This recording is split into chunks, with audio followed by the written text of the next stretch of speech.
ito siyang aking unang aso na mahilig talagang humiga sa bangko. She is fond of sleeping on top of the chair, chickading, the sleepy eyes, chika-chika. Yan siya. Ayun, nagikuhan si Underdog. Ito ang inahan. This mother, Mushi, is not, on the mood. Pamudi-mudi itong, ito, aming Dachshund. Pag wala siya mood at gusto niya talaga magpahinga, gusto niyang matulog, ayaw niyang iniistorbo siya, kaya ginagalitan niya mga anak niya. Kaya yan. Matukapan niya mga anak niya basta wala sa mood. So, moody type itong aking mestiza Dachshund, si Mushi.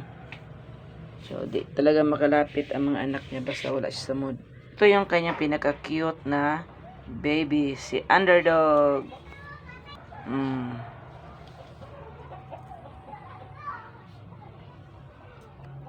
Si Mushi. Yan. Pag nasa mood yan siya, hingutuan niya ang kanyang mga anak. Siya. Tsaka ayaw niya na malikot. Pag malikot-likot, galitan niya rin. Giganahan pod ang anak. Ayan. Dito pa mama, sa likod pa. Sige, hinguto pa mama. Ay, kalami-lami. Okay. Ayan si Mushi. Giganahan ang kanyang anak na si Underdog. Yung isa, sige, daan-daan.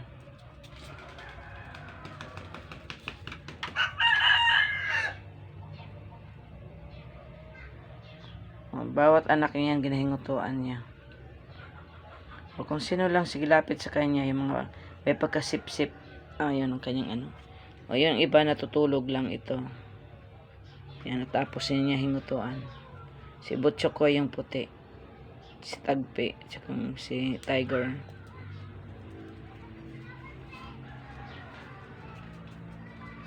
Ano ka na, Mushi? It's almost 6 p.m.